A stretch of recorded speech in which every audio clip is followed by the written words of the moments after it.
Hello and welcome to Ecoholics. So in today's lecture, we'll discuss about the two important news.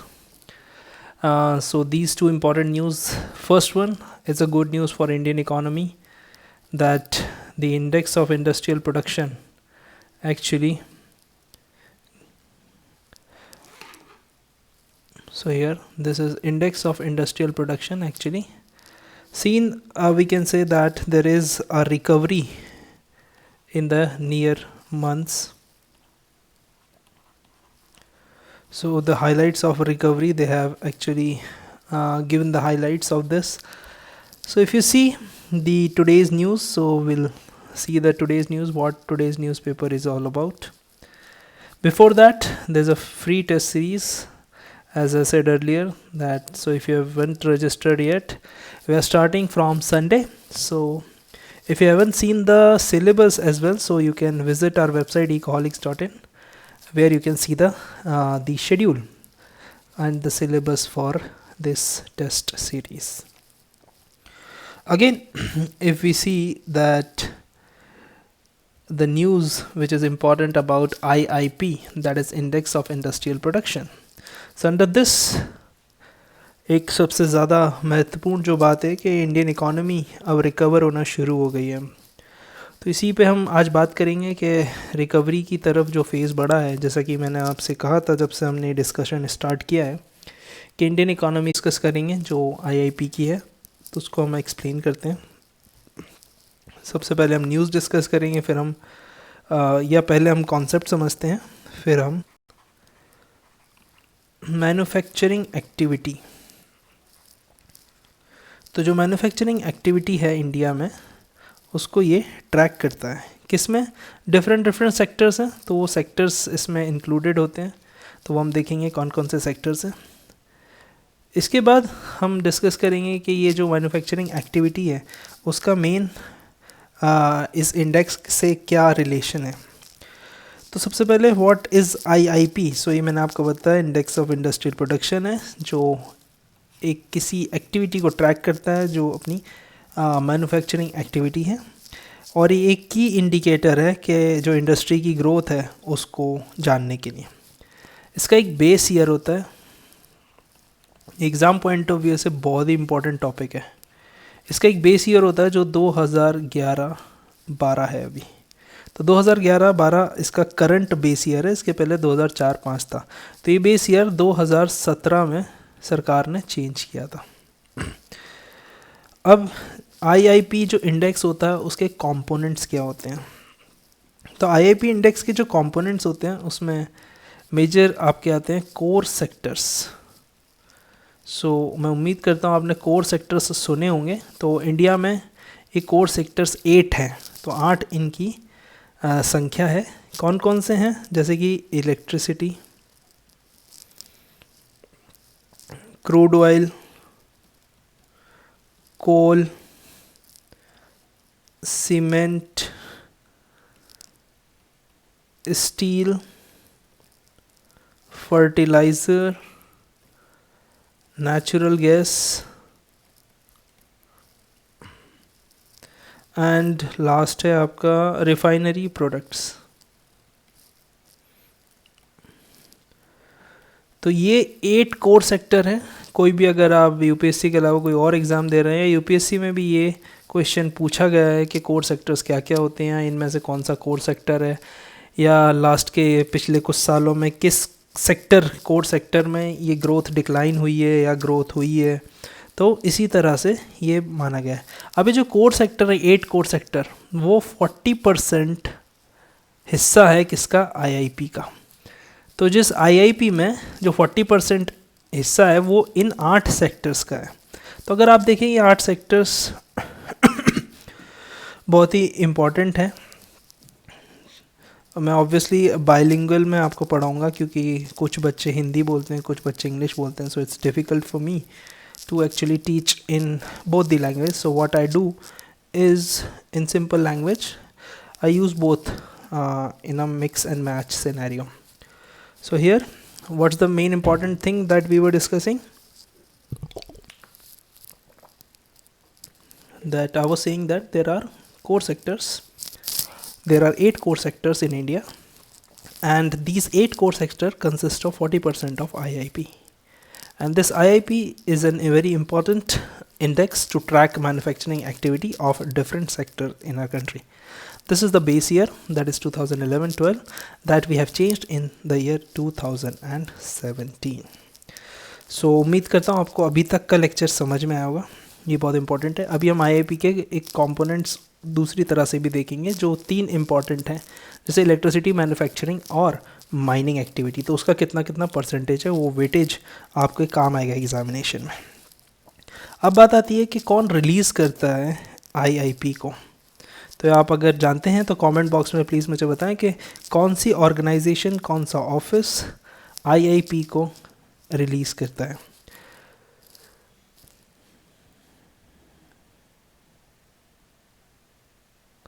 तो इसका answer है central statistical office, CSO. तो CSO इसको every month publish करता है. सो अब UPSC ऐसे क्वेश्चन भी पूछने लगा है कि IIP रिलीज्ड एवरी मंथ और एवरी 15 डेज और बाय मंथली. तो ये आपका ध्यान रखने की बात है कि एवरी मंथ ये पब्लिश होता है, CSO इसे पब्लिश करता है. और क्या है, ये CSO किसके अंडर आता है, Ministry of Statistics and Programme Implementation, MOSPI. Very important ministry for UPSC candidates. So ये IIP का जो डेटा है वो CSO पब्लिश करता है, एंड MOSPI उसके मिनिस्ट्री है जो CSO उसके अंडर आता है. So what IIP and who releases this index of industrial production? It is released by CSO every month, and CSO is Central Statistical Office, which comes under the Ministry of Statistics and Program Implementation. So this is Ministry of Statistics and Program Implementation is an important ministry for UPSC examination as well as for the candidates, because here you'll get some important data. Now here, if we move on towards this, that like who uses this IIP data? So what is the use of this IIP data? So generally we can say government uses, obviously, a factory owner, so factories, certain ministries, Reserve Bank of India, private firms, etc. And it is also helpful in calculating GVA and GDP. So these are the two things that is very important in order to consider this IIP. So this is how we can say this is the basic of IIP, and the source of the data of IIP is secondary. So IIP calculation is based on secondary data, and this is monthly data, and this is actually sourced by various agencies, so various government ministries as well as various departments of those ministry. The major chunk of the calculation is done by, yes, can you please tell me, that is DIPP. So the previous name was DIPP, Department of Industrial Policy and Promotion, and now the name has been changed, that is Department for the Promotion of Industries and Internal Trade. So DPIIT is the new name, Department for Promotion of Industries and Internal Trade. So recently we have changed this name because internal trade plays an important part in industries. So what government said and what our finance minister said, that we have to include internal trade in the name of this department. So again, a very important, we can say, the indicator for in order to understand this the concept of index of industrial production. Now I hope till this point everything is clear. If you have any doubt, you can ask. Now we'll move on to the another thing, like what are the, we can say, the classification or sector wise division of IIP.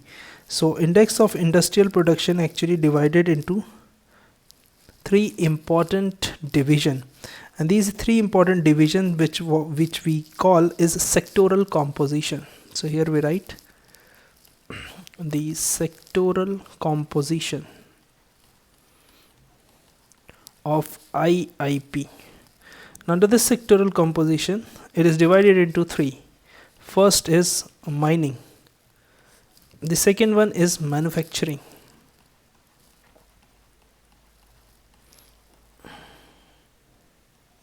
manufacturing, and third one is electricity.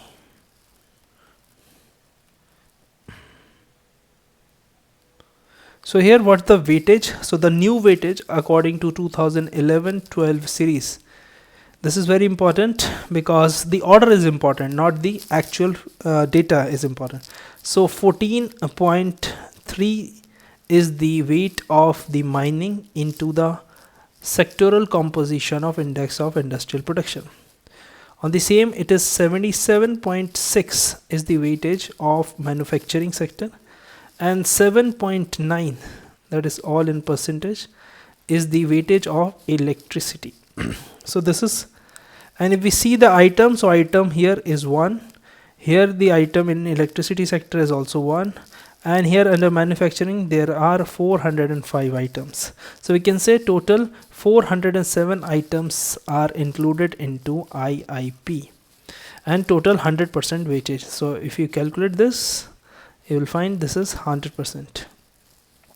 Now this is important for examination purpose, that manufacturing sector has a highest weightage in IIP. So if this statement comes into the question, then this statement is correct.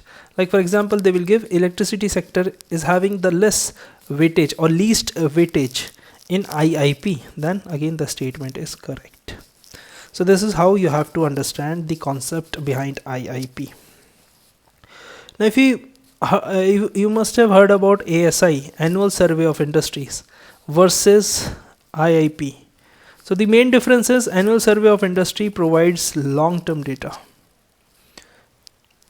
and IIP provides short-term, because it is yearly and it is monthly. So this is yearly and this is monthly. This is the difference. Now coming on to the news. There's one doubt by Nagesh that why it is called as secondary data. Secondary data means it is not based on the surveys, primary survey. Like for example, you are doing any research. If you have taken the data from the government website, that is the secondary data, because the data has been collected by the government. So secondary data means because IIP is using data released by different ministries, different industries. That's why it is called secondary data. They themselves not doing any research. That is called the primary research. So this is, I hope you understand the difference. Now what is the news is that IIP growth rebounds. So this is the heading, and the heading is very promising for Indian economy. If you see this heading, IIP growth rebounds and retail inflation surges. So here if you see this news, the major thing they have given in the news is the growth of certain sectors, and the obviously we can say about retail inflation as well. So retail inflation also going up, and that is also a good news, because retail inflation, if you see in the month of August, that is 3.21%. 3.21% is still, we can say, in a comfortable position, and that is just because of the rise in the food prices. So we can say that Indian economy consumption has actually started going up, and that's a great sign for, we can say, in the coming months. So growth will pick up, and if you read the news, the most of the things are pretty same. So they just talked about up and down. The most important thing that we need to discuss here is this growth, we can say this graph. So if we see this graph, industrial activity rebounded in July on board based across the sectors. Now if you see this graph, now under this graph, if you see, the red line is belongs to IIP and the blue is for CPI inflation. So if we see in the recent times that the IIP actually has been growing at a constant growth rate. But what about inflation? It was up and down, up and down. So you can see you can easily see from this graph that since January 2019, IIP has started recovering. That actually dipped between the period of, we can say, September 2018 to December 2018. So that's the sign, that's the graph, very important. Now CPI inflation is obviously a very short-term indicator, so we cannot rely much on that. And this is the next, this is IIP. So I hope you understand. If you have any doubt, you can ask. Otherwise, we are moving towards a new news, that is the news on the ECB. So if we see this, ECB cuts rate to a record low of minus 0.5. So this is a picture of the, we can say, the president of European Central Bank, and European Central Bank is, we can say, undertakes the monetary policy of European Union. So monetary policy is undertaken by ECB, European Central Bank, and he is the president, that is Mario Draghi. So here president, you can understand that the same as the RBI governor in India. So here you can understand with the same line, ECB. Now the European Central Bank actually decreased the interest rate or cut the interest rate into the negative territory. Now negative territory, you need to understand, that is minus 0.5%, obviously on deposits. So what's the meaning here? They are actually discouraging the deposits. What they are saying, if deposits are discouraged, what they will do, they will put into the circulation. So it means that the people of European Union countries, they will now not deposit their money into the bank, they will invest in assets, or they will spend on the consumer goods. So this is what they want, because if you understand that if assets are, if they are purchasing assets, it means the demand for capital goods will go up and the consumer goods will also go up, and that will help to revitalize the economy into the long term. So this is the, we can say, the perspective behind the ECB. Now the important question from India's perspective is that European Union, the United States and Japan, these three are the important for India's perspective. How? Because now ECB actually decreased the interest rate, so US Federal Reserve will also do the same in the few weeks, and Japanese Central Bank will also do the same. What will happen to the emerging market countries like India? It is a loss, because if you are offering low interest rate abroad, suppose this is United States of America, if their interest rate is low, what people will prefer to borrow money from the United States. And if you consider India's FII, they are investing in India's stock exchange like BSE and NSE. So if the interest rate offered in United States or other countries or other advanced nation, there will be an outflow of dollar. So that's the question in front of RBI, that we have to control the outflow of dollar after these kind of activities or steps taken by the European Central Bank. I hope you understand this concept, because if interest rates are lower in United States, obviously people will prefer to borrow money domestically. If you think from US perspective, why they will invest in India to borrow money? Why they are investing in India? Because India is offering higher interest rates in comparison to their own developed economy. So if you have any doubt, you can ask. I'll take another doubt. If the inflation become more hyper, then will it be harmful for demand? Obviously, because everything is in limit, that is good. So the limit for inflation, that is based on CPI, according to Monetary Policy Framework Agreement between the two parties, that is Reserve Bank of India and the Government of India, they have actually fixed the inflation rate at 4%, with the maximum 6% they can go and minimum 2% they can go. So this is the band, and if you are having 3.21, it means you are obviously in a comfortable position. So this inflation is decent for a developing economy, because we need some amount of inflation in order to revive the demand.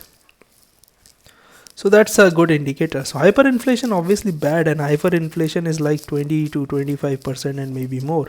Zimbabwe is the country which faced recently, and apart from this, Germany after the First World War, that was also the condition of hyperinflation.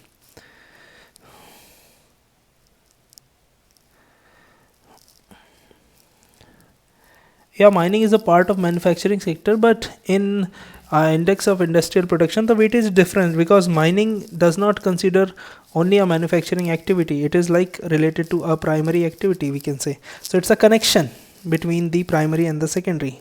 So mining and quarrying are the two different things. Manufacturing here, just understand the output produced by the industries, but we can say mining is related to natural resources. That's why they are keeping it separate. And mining, for another reason, that mining is an important indicator for the employment as well as the extraction of resources. So the technological development you can understand pretty well by having the data of mining sector. So that's why they are keeping it separate. But if IR in India is more than the world, okay, but if the interest rate in India is more than the world, then FPI will increase, and that is helpful for the reserves while India is having a larger current. Let me clear a few important concepts here. Like whenever the funds will come to your, let's see, this one, or we draw a new one.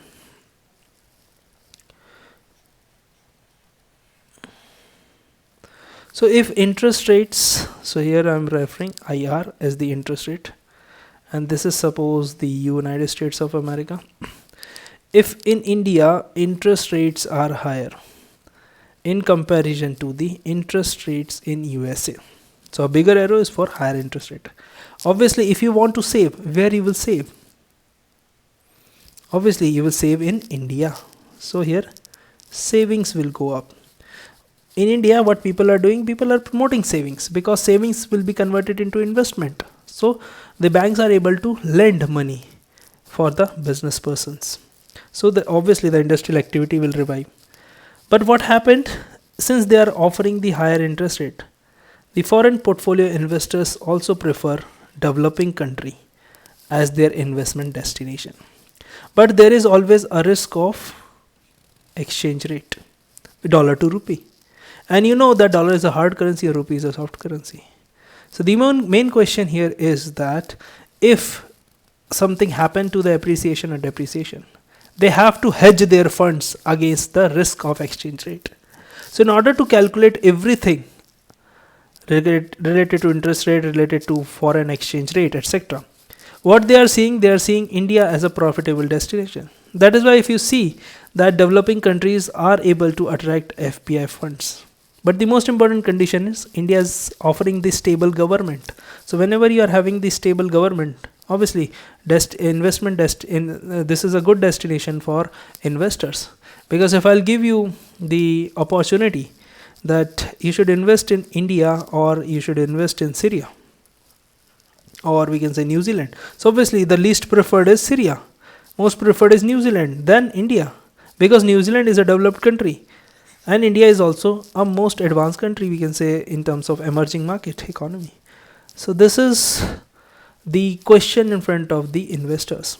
So if you want to read more, you can read 1997 Asian Financial Crisis. That will give you more insight regarding the exchange rate and the hot money, the outflow of FPI, etc. Yeah, the next question is of Nagesh. Sir, what should be observed in the IIP report, sir? Can you tell me? In the report, it is not important. If you see the long-term decline or long-term growth, so the whatever you are saying is you see the trend.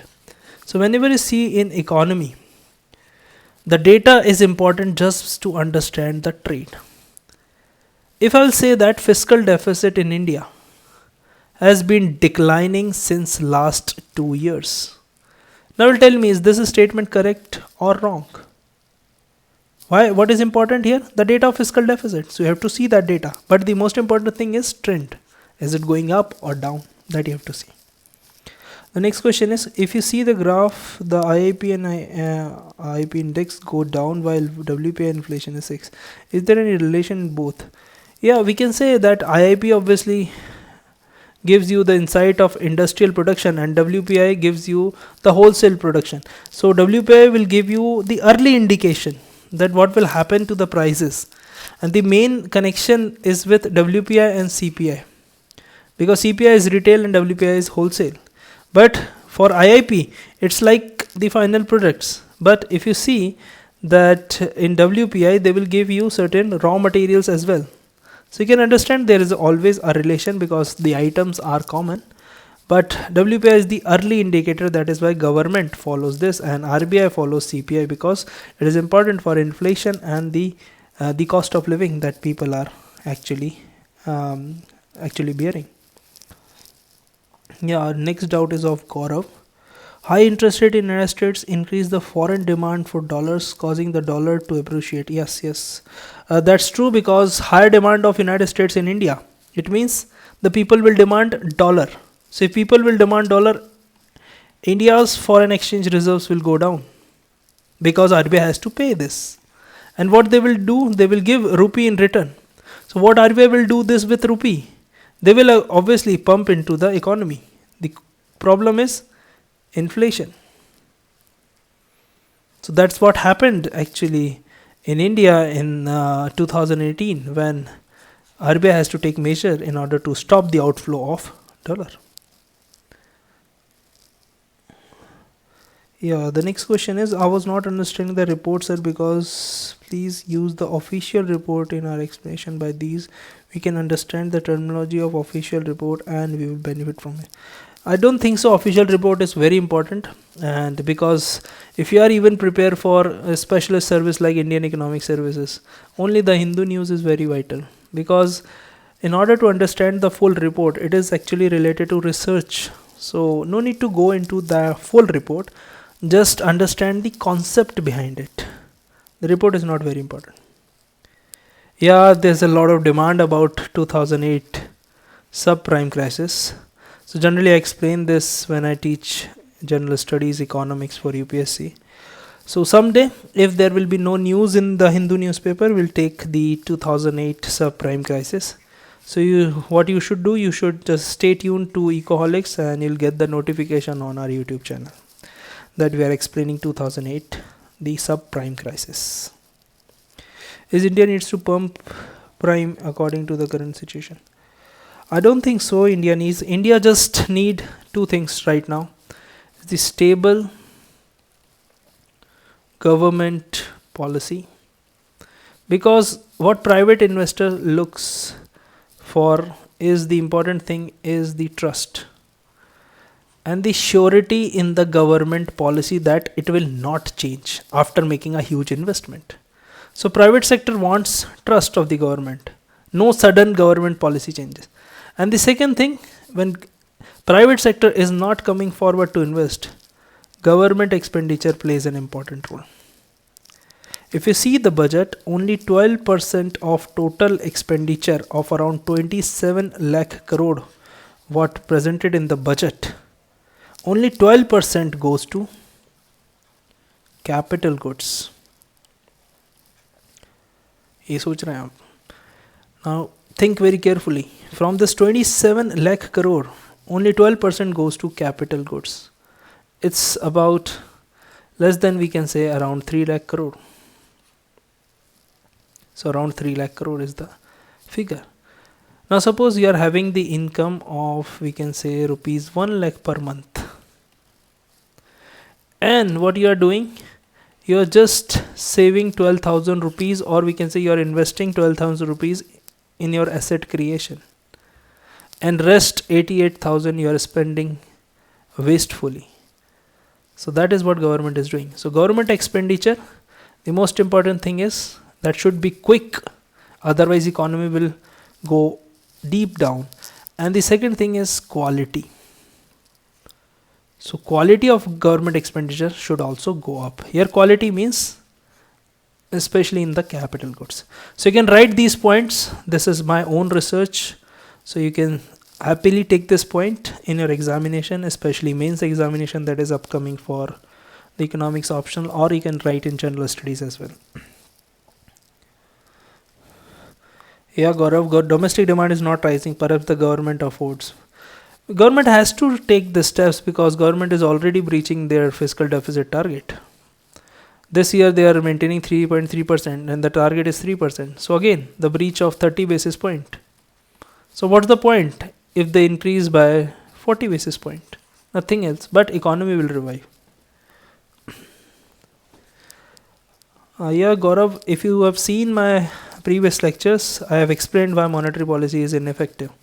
It is not the RBI's, not the alone role of RBI, but the major role of transmission. So transmission should be stringent. So that's why RBI obviously will not decrease the repo rate in the next monetary policy meeting. They will now working on transmission. So from 1st October 2019, RBI is making compulsory that we have to make certain stringent measures to transmit the monetary policy effect. WPI and CPI, there's a upcoming video. Today itself I've made this video, difference between CPI and WPI. So stay tuned, in 1 or 2 days it will be uploaded on our YouTube channel. उसमें आपको अच्छे समझ में आ जाएगा. मैंने आज ही बनाया video. So management will upload this. ठीक है. If you have any other doubt, you can ask. Otherwise, that's the end of the session.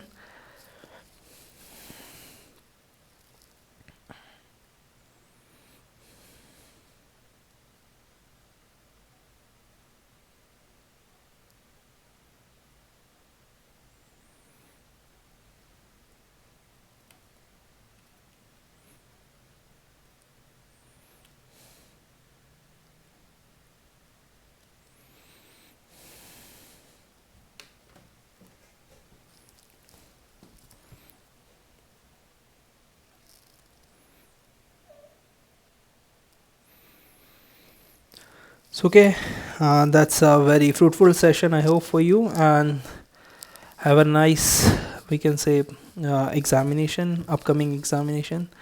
And that's it for today. See you soon. See you tomorrow at 10:30, same time, daily live session timing. And yeah, money multiplier is a different concept altogether. This how money multiplies into the economy, and that's the working of the bank. So that's a core economics question, so we'll not deal here. Money multiplier I'll explain some other day. So that's the end of this, and I hope you enjoyed this lecture. If you have enjoyed, please share with your friends if you think that it is fruitful for you, and best wishes for your examination. Thank you so much. Good night.